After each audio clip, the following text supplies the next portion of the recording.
பெருமை இந்த வார்த்தையை கேட்டதும் நம்ம மனசுல என்ன தோணுது? புகழ், வெற்றி, பணம். ஆனா இதெல்லாம் தாண்டி உண்மையான காலத்துக்கும் நிக்கிற மாதிரி ஒரு பெருமை இருக்குல்ல, அத பத்தி தான் இன்னைக்கு நாம கொஞ்சம் ஆழமா பார்க்க போறோம். ஒருத்தரை உண்மையிலேயே பெரியவர்னு சொல்றதுக்கு காரணம் என்ன? அவங்களோட புகழா, அவங்க காட்டுற பகட்டா, இல்ல இதுக்கும் மாற ஆழமான ஏதாச்சும் ஒரு விஷயமா? இந்த கேள்வியை மட்டும் மனசுல வச்சுக்கோங்க. ஏன்னா நம்மளோட இந்த தேடலுக்கு இதுதான் ஆரம்ப புள்ளி. சரி, இந்த கேள்விக்கு பதில் எங்க கிடைக்கும்? சில சமயம் பதில்கள் ரொம்ப தூரத்துல இல்ல, பல நூறு வருஷங்களுக்கு முன்னாடி சொல்லப்பட்ட சில விஷயங்கள்ல தான் இருக்கு. ஆச்சரியமா இருக்குல்ல?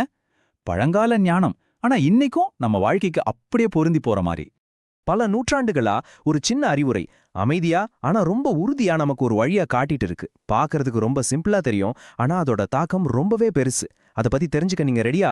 அந்த சக்தி வாய்ந்த ஞானம் வேற எதுலயும் இல்ல, நம்ம திருக்குறள்ல தான் இருக்கு. சொல்லப்போனா இன்னைக்கு நம்ம பார்க்க போற முழு விஷயத்தோட மைய புள்ளியே அந்த ஒரு குறள் தான். இதோ முதல்ல இந்த குறளை அப்படியே கேட்போம். அதோட வார்த்தைகளும் ஓசையும் மனசுல பதியட்டும். ஒருவேளை முழு அர்த்தமும் உடனே புரியலனாலும் பரவாயில்ல, நாம அதை பத்தி தெளிவா பேசலாம். அப்போ இந்த குறள் என்ன சொல்ல வருது?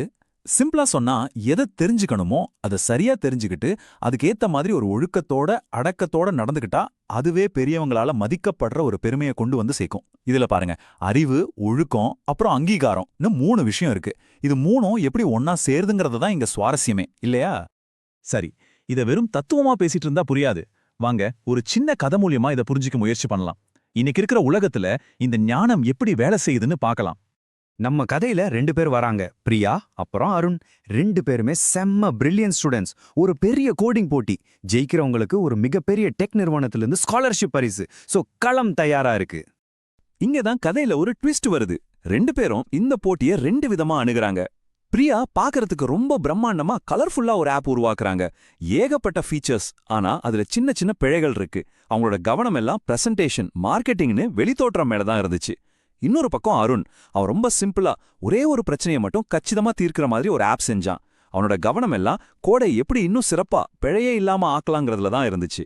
சோ இது பகட்டுக்கும் தகுதிக்கும் நடக்கிற ஒரு போட்டி மாதிரி தான். இப்போ பிரசன்டேஷன் நாள். பிரியாவோட ஆப் பார்க்கவே மிரட்டலா இருக்கு. எல்லாரும் அதோட திறனை பார்த்து ஆச்சரியப்படுறாங்க. ஆனா அருணோட ஆப் ரொம்ப சாதாரணமா, சிம்பிளா தெரியுது. நீங்க நடுவரா இருந்தா முதல் பார்வையில யாருடைய ப்ராஜெக்ட் தேர்ந்தெடுப்பீங்க? ஒரு நிமிஷம் யோசிச்சு பாருங்க. சரி, கதையோட முக்கியமான கட்டத்துக்கு வந்தாச்சு. உண்மையான பரிசு யாருக்கு கிடைச்சது? வாங்க அந்த தீர்ப்பு என்னன்னு பார்க்கலாம். அப்போ அந்த நடுவர் என்ன சொன்னார் தெரியுமா? புதிய சாத்தியங்கள் பார்க்கறதுக்கு நல்லா தான் இருக்கும், ஆனா நம்பகத்தன்மைங்கிறது தான் உண்மையான பெருமை. இந்த ஸ்காலர்ஷிப் உண்மையிலேயே வேலை செய்யற ஒரு ஒழுக்கத்தோட உருவாக்கப்பட்ட இந்த ப்ராஜெக்டுக்கு தான்னு சொன்னார். இது அந்த குறளோட விளக்கத்தை அப்படியே சொல்ற மாதிரி இருக்குல்ல? கடைசியில என்ன ஆச்சுன்னா, ஆழமா டெஸ்ட் பண்ணி பார்க்கும்போது பிரியாவோட ஆப் கிராஷ் ஆயிடுச்சு. ஆனா அருணோட சிம்பிளான ஆனா ஒழுக்கமா செய்யப்பட்ட வேலை நடுவர்களோட மிகப்பெரிய மரியாதையை சம்பாதிச்சு கொடுத்துச்சு. பாத்தீங்களா, அருணோட வெற்றிக்கு காரணம் அவனோட அமைதியான ஒழுக்கமான அணுகுமுறை தான். எது முக்கியம்னு தெரிஞ்சு அதுல மட்டும் கவனம் வச்சு அடக்கமா வேலை செஞ்சான். அதுக்கான அங்கீகாரம் அவனுக்கு கிடைச்சது. இந்த கதை வெறும் கதை இல்ல, இதிலிருந்து நம்ம கத்துக்க வேண்டியது நிறைய இருக்கு. சரி, இந்த ஞானத்தை நம்மளோட வாழ்க்கையில எப்படி பயன்படுத்துறதுன்னு பார்க்கலாம். இதுக்கு ஒரு 3 ஸ்டெப்ஸ் தான். முதல் படி, எது உண்மையிலேயே முக்கியம், எது அடிப்படைன்னு தெரிஞ்சுக்கணும்.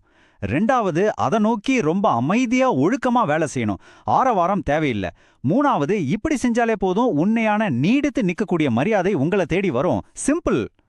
அப்போ கடைசியா நாம புரிஞ்சுக்க வேண்டியது என்னன்னா, உண்மையான பெருமைங்கிறது நாம எவ்வளோ சத்தமா பேசுறோங்கிறதுல இல்ல, நாம எவ்வளோ நம்பகத்தன்மையா இருக்கோங்கிறதுல தான் இருக்கு. சோ நான் உங்களை ஒரு கேள்வியோட விட்டுட்டு போறேன். உங்க வாழ்க்கையில நீங்க எங்கெல்லாம் இந்த வெளி தோற்றத்தை பகட்டை விட்டுட்டு தகுதிக்கு, உண்மையான உழைப்புக்கு முக்கியத்துவம் கொடுக்கலான்னு யோசிச்சு பாருங்க. உங்க வேலையிலையா, உங்க படிப்புலையா, இல்ல உங்க உறவுகள்லையா? சிந்திச்சு பாருங்க. நன்றி.